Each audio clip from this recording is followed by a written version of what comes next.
at controlling the tilt of your pelvis in this first drill. What we want to understand is that your pelvis is a bone that sits here. Your legs come out from the bottom of your pelvis, your spine comes out from the top of the pelvis. Now all the muscles of your legs, core, lower back attach into the pelvis, and its position is important and sets up how well your legs and spine move.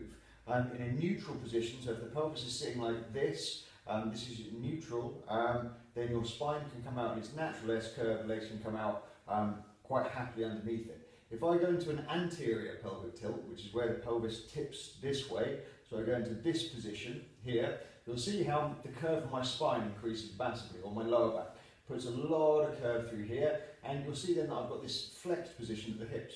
So effectively it's like my legs being out in front of me in this position.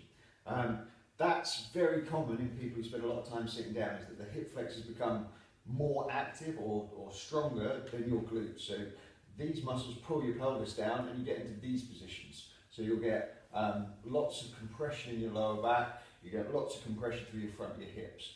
The other position for your pelvis is the posteriorly pelvic tilt, which is where we tip the pelvis backwards, and then you'll see here how I get a really rounded lower back, my glutes tuck underneath, and again I come into this odd posture. Yeah? Most of us sit in a slightly anterior pelvic tilt just because of the amount of time we spend sitting down in flex positions at the hips. But being able to control this position is important and helps keep your hips healthy. So what we're going to do, we're going to start lying down. I'm going to get with our, from this lying position, I'm going to bring my knees or my feet in, so my ball of my foot is roughly level with where my knees were, and I'm going to leave about a hand's width or a fist width between my knees, so my knees don't come together here.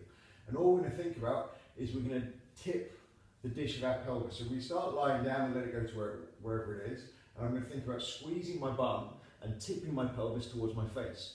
And you'll see as I do this, my hips lift off the floor. I should feel there's some tension in my glutes. At the same time, I'm going to squeeze my abs, yes, I'm going to brace here, and then I'm going to let it relax back down.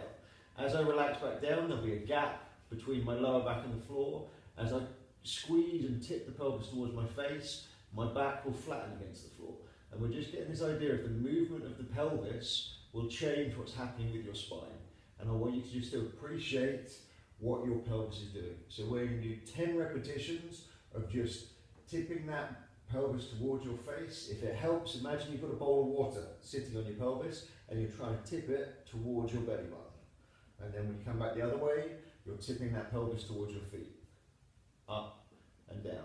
So you want to do that for 10 repetitions, and you'll do however many sets of that it says in your program.